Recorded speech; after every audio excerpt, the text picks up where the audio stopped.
Well, good morning and good afternoon, everybody. Welcome in from across the continent and beyond for another exciting Exploring by the Seat of Your Pants broadcast. If you're joining us for the first time, like our speaker is today, we are all about bringing conservation, adventure, and science into classrooms around the world. And everything we do goes to our YouTube channel. So if you want to check out this program in 3 weeks or 3 years, or check out like 4,000 other programs with the coolest scientists and explorers on planet Earth, you can head there and do just that. Now, a couple months back, we were so thrilled in the midst of our Wild Hope series to partner with the amazing folks at Sageland Collaborative to talk about bringing back the beaver. There's so much work being done in the American Canadian West to rehabilitate these ecosystems. That's a new word I just invented, rehabilitate. And there you go, your unexpected science term of the day, folks. So we're bringing back the wild, not just in North America, but all over the world. And when we finished that program with Sageland, we put out an open call to all their scientists and people who have collaborated with them to come and join us for stories. And Austin Green at the University of Utah is our first taker. So today, he is going to come on for one of my very favorite topics, which is human-wildlife coexistence. As we are bringing back wildlife, as we are expanding our own impact around the globe, there are many situations in which we are in animals' habitats, and we have to work with them, hopefully, to promote a better coexistence for all, especially when big predators are involved. So today, Austin's going to highlight some of his super cool research about that. And so without further ado, I'm going to zip it. It's not about me. Austin, welcome to the broadcast. So nice to have you on today, man, and take us away. Very, very awesome. Thank you for having me. All right, let's see if we can get this pulled up and it's all working okay. It's working okay. It looks great. Okay, sweet. So thank you all very, very much. I'm super stoked to be here. So like Jesse said, my name's Austin Green, and I'm at the University of Utah, and I like to study how humans and wildlife coexist on our planet. So we do a lot of things to alter the way in which wildlife are having to adjust how they live. And so I study those types of interactions, and the goal really is to make it so that we can live with wildlife in harmony. And so let's get right into it. And so I like showing this diagram, and I've shown this diagram anywhere I've given a talk. And every time I do, at least somebody in the audience notices that I'm really missing a big component of biology when I show this. So this is kind of what you would see if you were building a food web or a food chain or something like that. But if you're noticing, I lump about 99.9% of all biology right here into this little yellow circle. And because that's the part of the biology of our world that I do not study.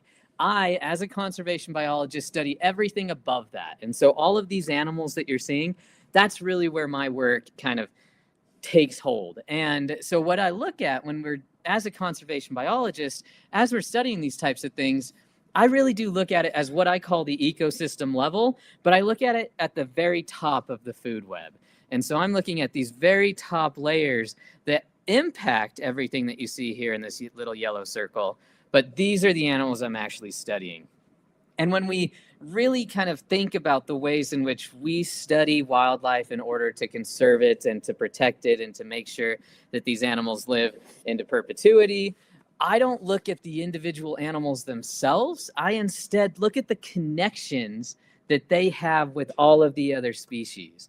And so instead of just trying to study what goes on a coyote's every single day and how they live their life, I study all of these individual arrows between all the other species that exist in that ecosystem and how they may interact a coyote population.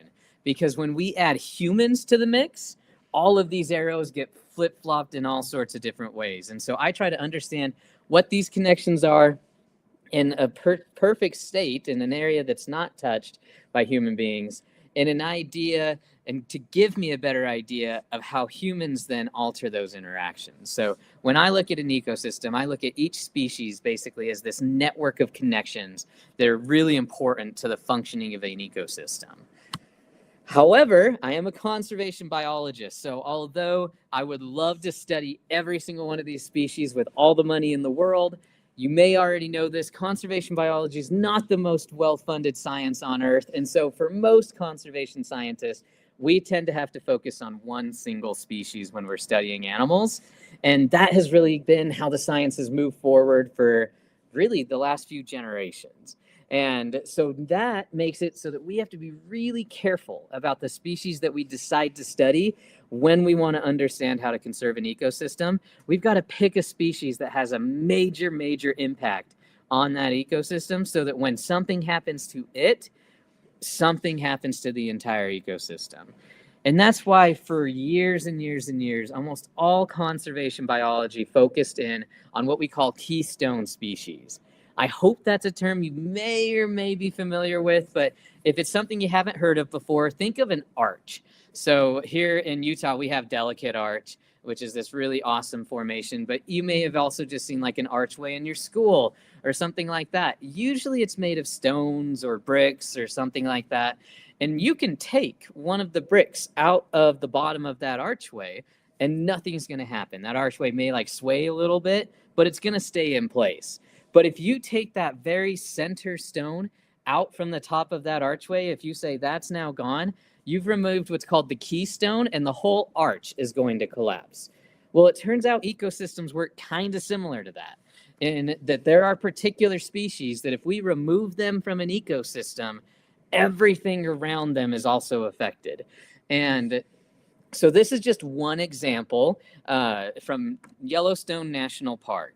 So I hope that some of you have been to Yellowstone National Park. It's a beautiful, beautiful place. It's the oldest national park in the United States. And it's this really incredible ecosystem because for about 50 years or so, wolves, which are the keystone species in this ecosystem, were removed from Yellowstone. They were completely hunted out. And so for about 50, 60, 70 years or so, Yellowstone was left without its keystone species, and that really altered the ecosystem quite a bit. And then in 1980, some really, really brave wildlife biologists worked together with ranchers and private landowners and a bunch of different conservation organizations, and they reintroduced the wolf. And so for the last 45 years or so, we have been able to study as biologists the impacts of when you lose a keystone species from an ecosystem and then when you put them back. And so let's quickly just as a group here go through this. And Jesse, I don't know if you can see if anybody's answering the question, or maybe we can just kind of say, okay, do it on your own. Yeah, so let's dive in. And I'll note for all our audiences on YouTube, we got a few virtual schools. We've got our class in Fitchburg, Massachusetts. So as Austin, as you ask questions, we will encourage you to share on YouTube. There's a little bit of a delay between us and StreamYard and there, but we'll take as many answers as we can get. Take us away. Okay. All right. So in this particular case, let's see if we can talk through what happened to the beaver population, since Rose talked a little bit about beavers the last time we were chatting. What do you guys think happened to the beaver population in Yellowstone when wolves were lost from the ecosystem, when we hunted them all away? So again, YouTubers, feel free to share in the chat. We'd love to hear from you. The more you dive in, the happier we all are. I would certainly guess that since wolves are big and toothy and beavers are fat and delicious, that if we remove the wolves, the beavers might come back in a bigger way. We might have more beavers if we remove the things that want to eat them, because they're like a mobile chicken nugget, really, from a wolf's perspective. Yeah. So yeah. But we have some alternate. So we've got, a lot of people think B. So, okay. A lot of people think beavers are going to go down, maybe through the magic of our ecosystem chain here. So, Austin, I say increase. Everyone else says decrease. Tell us more. Okay. So if you said decrease, you stumped Jesse. So very good on that. And so let's talk through a little bit about how this worked. And so Jesse was right that wolves do like to eat beavers. So, if you get a chance to eat a beaver, that is a great meal because, like you said, they're very chunky, they're very chubby, and they're very slow. So it's not too much work to catch them if you can catch them. However, the chances that a beaver lives through the winter without a beaver dam is about 5 to 10%. And unfortunately for wolves, they can't eat that many beaver to have that same effect. So this is what actually happened. So when we lost wolves from the Yellowstone ecosystem, what happened is the prey that they predominantly feed upon, that's elk. So elk are the main prey for wolves. Wolves love to hunt elk because they're also a really, really good meal. And so because of that loss of pressure from wolves, elk populations exploded in Yellowstone National Park. And the thing about elk is they're not your typical grazers. They're not like a cow that's just going to go out there and eat grass. They actually like to feed on really young trees. They're called browsers. They like to feed on the really young shoots of the trees, and especially aspen trees, because they're very delicious and they're very nutritious. And so elk are going to eat those woody plants. And what was happening is that all of these woody plants were being eaten before they could grow into full-grown trees. And so there were not enough trees on the landscape for beaver to cut down and build their dams. And so because there were not a lot of dams on the landscape, because there were not a lot of trees that beavers could actually use to build a dam, a lot of beaver were not surviving the winter because they didn't have anywhere to stay. And so that actually had a much larger impact on their populations than anything else that the wolves could do just on a predation standpoint. So then when we reintroduced wolves, the elk population went more under control, trees were able to grow back up to their normal height, and beaver were able to establish their dams. And you may have already learned this too from Rose, beaver themselves are also keystone species. So the fact that we now had another keystone species on the ecosystem doing its thing, it just made the impacts of wolf reintroduction that much more important. So at the end of the day, when we're looking at this, I want you to just take away that keystone species balance an ecosystem. They make it so that everything in that ecosystem is functioning in a way that is a balance to the system and is not bringing it one direction or another direction. Okay, so now I want to talk a little bit about how I study species and the typical technologies that I use. So a little bit of a trigger warning on this next slide because it's pretty cool, but it's also pretty gnarly. So this is the type of data that I gather on a daily basis. And that is a coyote, and that is actually a mule deer's head in that coyote's mouth. Pretty gnarly. But this is the type of stuff I study. I studied the interactions of these different species by using these things called trail cameras or camera traps. Maybe some of you have seen this. Maybe some of you are in families that like to hunt, or you just really like to see what's in your backyard. The cool thing about this technology is you can find it anywhere. So you could buy a camera trap today, set it up in your backyard, and start gathering data on wildlife. But what has been so awesome about this technology is they do a really good job of capturing more than one species. So I always like to tell people, and I'm aging myself, I feel like every single time I do this, that these cameras almost look like Predator in the Arnold Schwarzenegger movie, where that alien is hunting all of those things and it sees heat in motion. I think the new movie Prey might be something that other people have seen. I don't know. It's also probably rated R, so if you haven't seen it. Maybe a few more years. Yeah, maybe in a few more years. But the animal looks and the alien sees heat in motion, and it turns out that's exactly how these camera traps work.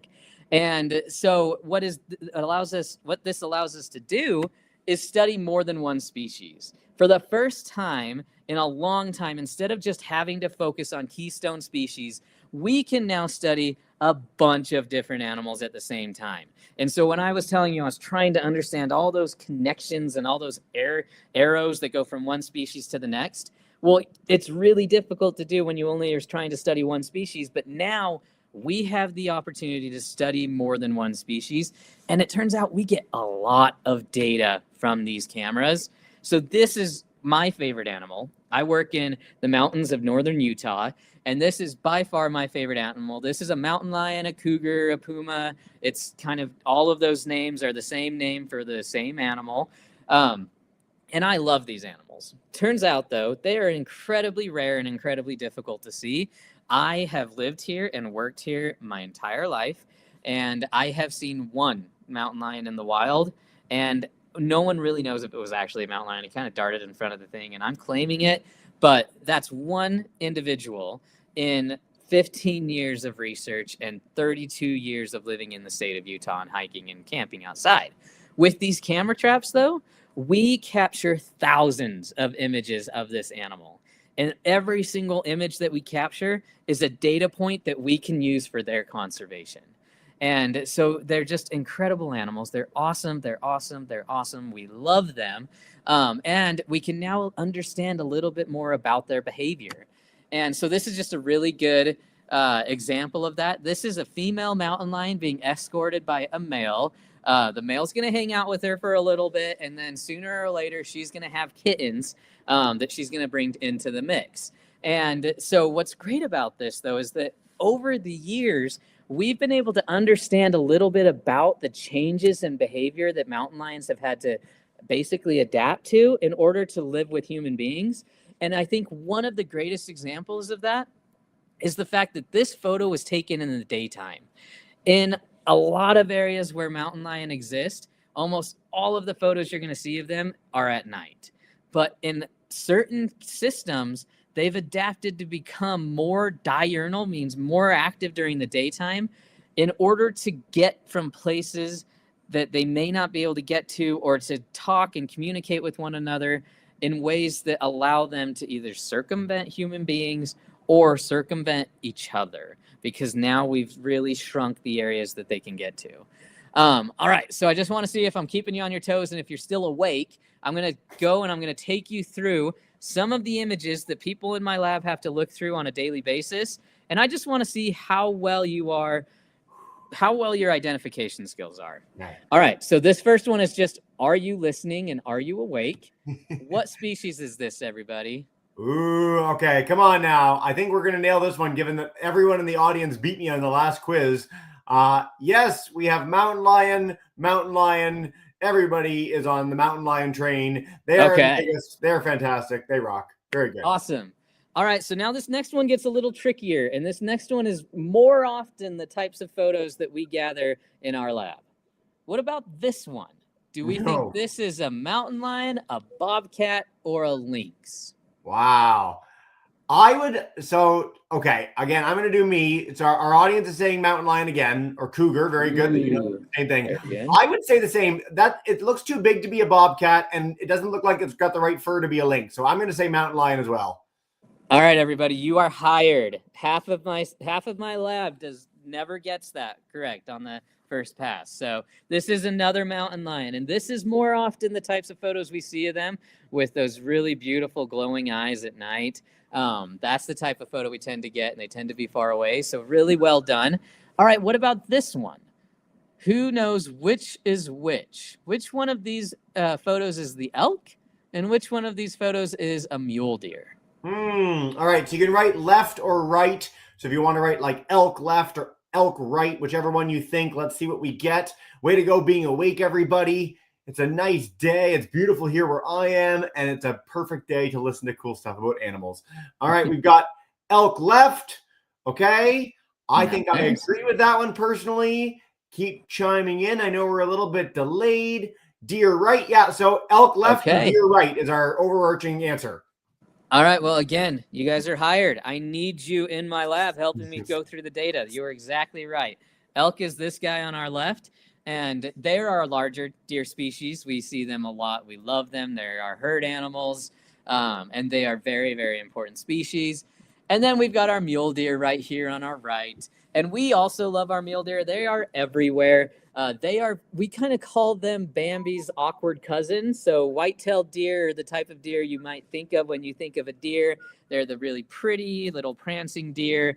And the mule deer are just kind of their dopey, awkward cousin. Their ears are literally the same size as their face. But they're the one that's most common here in Utah, and we love them because they make everything go. All right, now we're going to kind of mix it up a little bit, and we're going to go a little bit more difficult. So this next slide, I just want you to tell me where the animal is. Okay. Well, there's a, sorry, my mind goes to this like yellow spot on the ground, which is just sunlight, but it looks like the animal's been like phased out or something, like blasted out with laser. That is the sun. That is the sun. That's the sun. Does anyone want to chime in? Let's see. We've got some time for this. Does anyone see our creature? I see it now. All of a sudden, squirrel we've got in big letters. So I think they might have noticed left on the tree. Very good, everybody.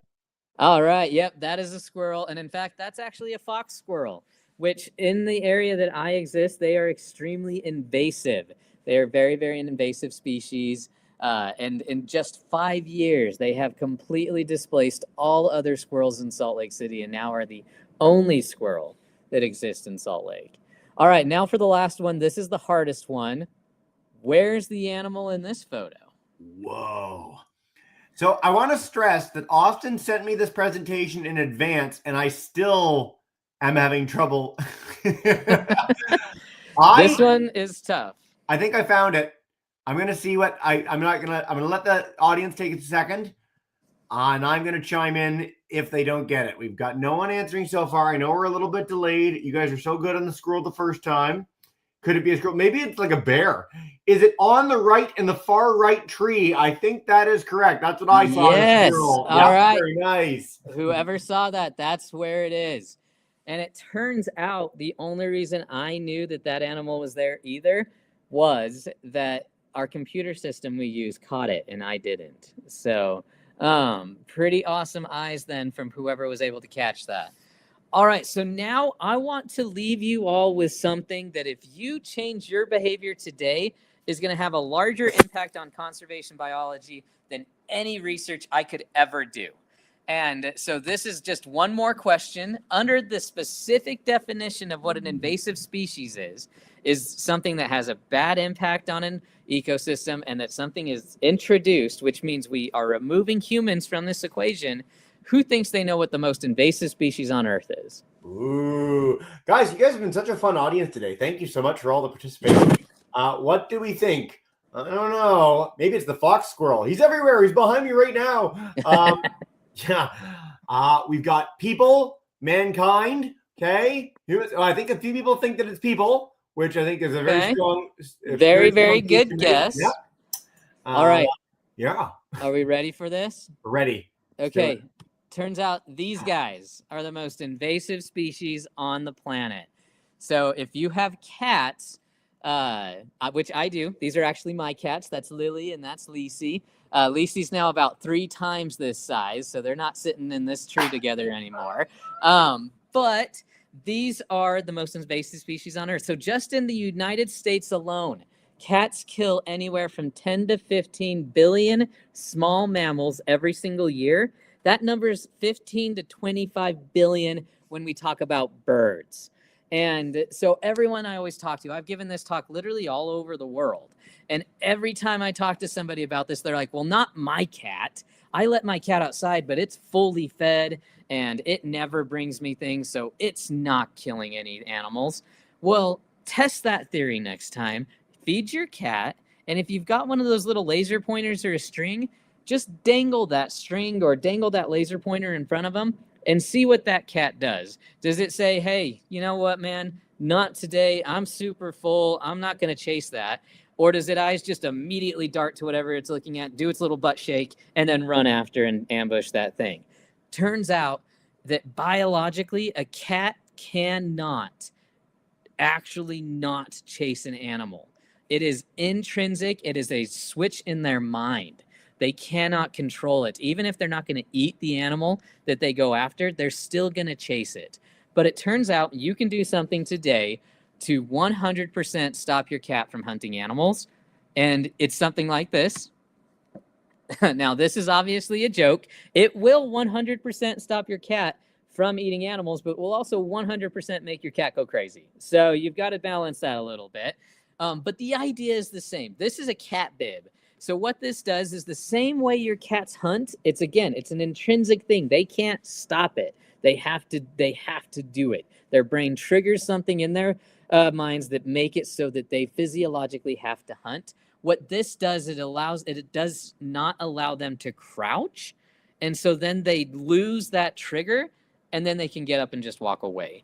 But obviously, who's going to actually put that on their cat? So if you want to make a difference today, this is what you can do. If your cat goes outside and is going to be crazy if you can't get it to go outside, then put a couple bells on your cat's collar, and it has to be 2. It can't just be 1 bell. If it's just one bell, research has shown that in about 2 weeks, they can mask the sound of that bell and still hunt. But if you put 2 bells on there, that drops their hunting rate by about 96%. So if you want to make a difference today in conservation and you have a cat that goes outside, put a couple bells on its collar and you'll have a larger impact than I could ever have with my own research. So that is it. Thank you very much for listening. And let's see, I'll try to end this show for us. Good luck. Yes. That's half the fun, is getting out of the screen share at the end. I've got to, for our audience's sake, as before we dive into questions, and please do start sharing your questions in the chat, everyone. I've got to say, we've had a lot of people mention cats in our history, and the universal bit of advice until this program has been just keep your cats inside, which is a good piece of advice. If your cat's inside, it's not going to kill a bird or a mammal or anything else. But for those who do have it outside, I've literally never heard the double bell thing. And the fact that we've done research on that and the hunting rate is so fantastic. Like, you could literally be part of saving billions of animals just by doing a really, really simple thing. So it's like one simple trick on the internet, but for real. So thank you, Austin, well, for that. my cats don't see the light of day. They also are indoor cats. But again, if you have an outdoor cat and you try to then stop them going outdoors, they're going to just ruin your house. So you might as well still let them do their thing, because cats literally run the show. But you can make it so they're not hunting as much. That's a fantastic message. Thank you very, very much for that. All right, we're going to dive in with our questions. Please do share as many as you can. We've got lots of time for Q&A. So our first question from our student who got a lot of our animals finding the squirrels in the trees is, do you have what's the most interesting thing you've ever learned that made you jump out of your pants? Not literally. Is there like a coolest bit of science you ever had in the field? Yeah, I mean, so maybe the coolest story I've ever had in the field was, everyone will always ask me, what's your coolest wildlife interaction stuff? And I've been chased by a bear. I have been almost attacked by a wolf. I have really gone through a lot of actual field experiences. But I think the coolest experience I've ever had that really kind of, like you said, makes me jump out of my pants when I'm in my seat looking at it is the amount of times I'll be looking through my camera traps and I'll see, like, right, my goofy face will be in front of the camera fixing it, and I'll be kind of getting it all ready, and then I'll leave so that it can go and do its thing. And then a minute later, a mountain lion comes walking down that trail. Yeah. It's so common now that we just kind of expect it. And it just goes to show you that you might not know those animals are there, but they definitely know you are there. I love that. And I want to stress, so we've had Beth Pratt, who helped build the overpass in California for mountain lions for the parks. And so they filmed with thermal cameras, so cameras that see heat. And like, people are walking in the park and there's like a mountain lion in a bush, like 5 feet from them, just like people strolling in a Los Angeles park. They've filmed with drones the LA beaches, and there's great white sharks around people all the time. People have no idea. Like, most animals do not want to go out of their way to hurt you. And it's quite amazing how much we do coexist with big predators, even if we don't know it. That's a very cool bit of info. Very cool. Thanks, Austin. Absolutely. All right. So many questions. Sorry, I keep talking. You highlighted the fact that mountain lions, you've seen one in person and that you've seen tons of them on camera traps. Is there a rarest animal you've seen on a camera trap? Yeah. So for us here in Utah, a species that had been extirpated or hunted to extinction in Utah was the wolverine. And so we hadn't seen the wolverine for decades in Utah. And the very first year I set up camera traps as like part of my research program, we got what we thought was a wolverine. And so we sent it around to everybody, and we couldn't get like an absolute, because it was one of those night vision photos, and we were getting some experts saying that it might be a porcupine and it might be a beaver. And then a lot of people were like, no, it's definitely a wolverine. So we never published that image, which was kind of a bummer. But literally a week after that, another organization saw that exact same wolverine, published that, and was the first documented picture of a wolverine in Utah for like 100 years. And I was just sitting there kicking myself because I was like, I'm pretty sure I saw that animal before they published that. It's so funny. I'm so sorry. We had, I forget her name for the life of me right now. We had a wolverine expert on, and she had studied them for 20 years. I was saying to Austin before the show, she'd seen 2 wolverines in 20 years. Like, they're an incredibly furtive creature that does not want to be seen by man. So very cool question. Guys, keep them coming. Let's see what else we've got. All right. Why do cats have such an invasive personality? Like, what makes them such a problem for animals in the wild?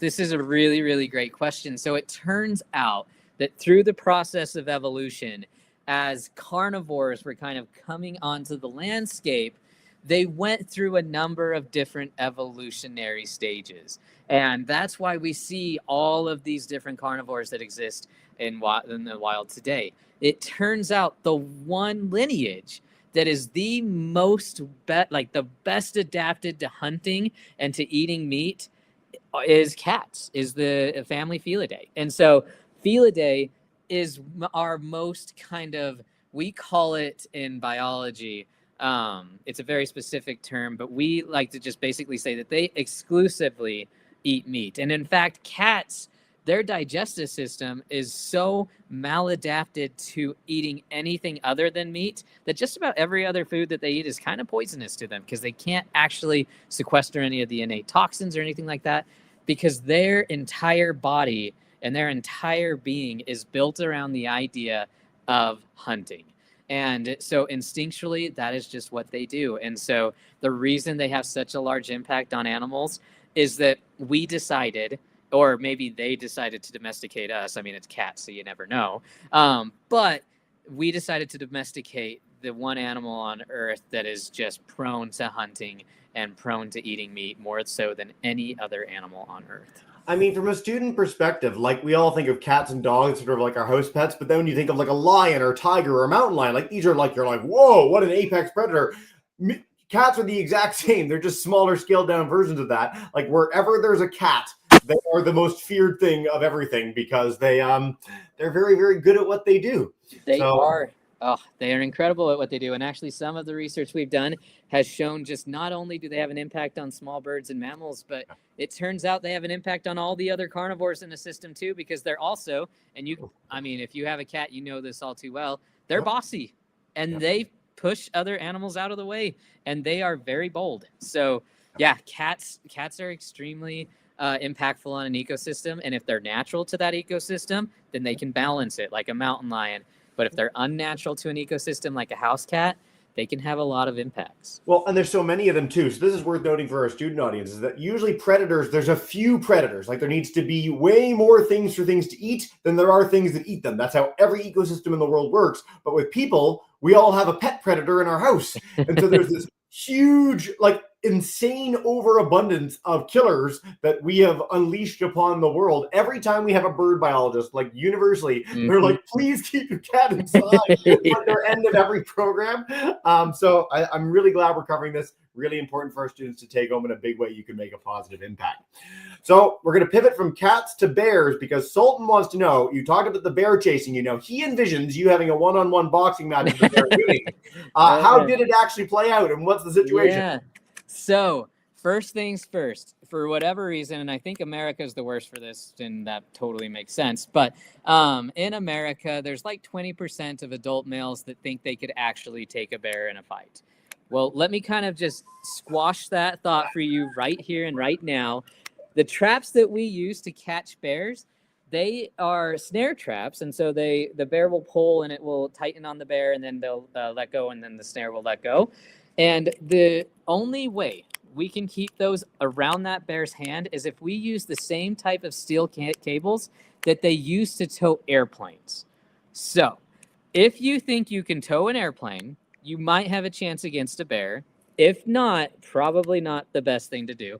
So my story was I was a brand new graduate student and I was actually working for the BBC. I was shooting a documentary in northeastern Turkey, and we were really interested in the behavior of bears. But we were also interested in things like lynx and bobcat and stuff like that. And it came time for us to start trapping bobcats. And so we set up our bobcat traps, and they're literally little box traps. So just like you would set up a box at your home and a cat's going to jump into it, that's kind of the same way you catch cats in the wild. Is you set up a box trap, they go into the box, they get trapped, and then you come and you can GPS collar them. Well, with those box traps, you want to set them up so that if anything else that gets caught in there, if it's big enough, it can just break through the trap. And that means you don't put in these little cotter pins at the very edges of the box. Well, I didn't know that as an early graduate student, so I put in the cotter pins. So we got a trigger, we get a text message actually every time you catch something in these boxes that something was caught in the box. So we go out there and we could hear from the car that it was not a bobcat. We could hear roaring, we could hear all sorts of things. So we were pretty sure it was a bear. Turns out we had caught a juvenile bear, but I had made it so the bear couldn't get out of the trap. And it's not a good thing to have a big bear in a small box. So the only thing we could do was try to get the bear out of the box. And being the youngest person and being the person that set up the trap, I had to be the one that was going to go and try to get close to it to tranquilize it so we could actually get it out of the trap. Well, on my way to get the bear out of the box, it figured out that it could just ram the box and go free. So it rammed the box as I was getting close to it. And luckily, it just wanted to get out of there.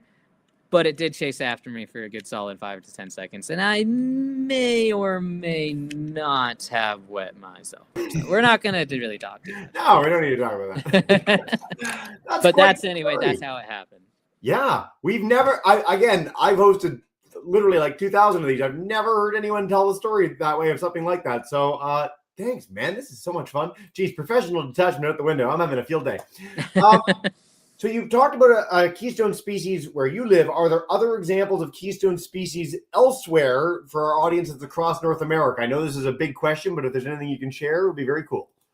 Yeah, I mean, so you've already learned a little bit about one of them, and that's the beaver. So the beaver is an incredibly important species. And what's so cool about the beaver is that it is a keystone species that doesn't occupy an apex predator role in an ecosystem. The reason it's so important to an ecosystem is because it can alter the ecosystem. It can build things. Not a lot of other animals can do that. And so it can literally change the composition of an ecosystem. And as Rose had mentioned, that can have a lot of benefits for wildlife. But some other major keystone species, and we don't have to necessarily stay within North America, but within North America, wolves are probably definitely one of the main ones we look at. But as you go farther east, you see fewer wolves and you see fewer things like mountain lion. But then you'll come up with things like black bear or coyote, things that have a massive impact on an environment. And then it's not just apex predators or carnivores, also raptors, eagles. Those things are keystone species for particular ecosystems. Think of an orca. So if you live on the coast, a killer whale, that is a keystone species that balances an ecosystem. Even large fin tuna. So there's all sorts of keystone species out there. Some of them are apex predators, and others are just so important to the functioning of an ecosystem because they change it in some way or they alter it in a way that can be really... So cyanobacteria is the actual reason why we have oxygen in the atmosphere. That's maybe one of the most important keystone species for all life on Earth. So it really just, it kind of depends on the ecosystem you're in. And it's also just important to note that every single species in an ecosystem is very, very important. Whether we call them keystone species or not, they have arrows connecting them to all sorts of different species. So every single one of them has an impact. Austin, I've got to say, from a student perspective, this is a lot of fun. You're covering a lot of things, but as a big biology nerd, the fact that you looped in cyanobacteria into a keystone species, thank you very much in my day. I'm very pleased. Time flies and we're having fun. We are nearing the end of the broadcast. Is there a final message about the work that you do to help understand how these big and amazing animals coexist with us that you want to share with us before we say goodbye? Anything before we leave today? Yeah, I guess I would just leave you with this, that the vast majority of what my research has shown me and a lot of the members of our lab is that when we think about conservation, sometimes we might think of that in a kind of a dreary way and have a negative connotation towards it, because you always are hearing stories about species extinction and climate change and stuff. And all of that's true. But what we've also been able to show is that just because animals are able to adapt to us doesn't mean that we're not also able to adapt to them. And a lot of our research has shown that if humans are just willing to change their behavior a little bit, we can have a very, very positive impact on ecosystems and wildlife all across the globe. And so, yes, there are things that wildlife do on a daily basis to avoid us, and there are things that they do behaviorally to make it so that our lives are easier. but there's also things that we can do that make their lives a little easier as well. No better message than that. And it's something that we hear from everybody. Like you're talking as from the Western United States perspective. We've had people in Australia, in East Africa, like wherever we are, if we leave wildlife a little bit of space, we give them a little room to thrive, wildlife comes back in droves. This is true of land animals, it's true of ocean creatures, and it's a really, really exciting thing to know because it can seem doom and gloom a lot. And when we really take those little actions, a little bit of conscientiousness, it can go a huge, huge way. Austin, this has been such a fun program. Come back anytime.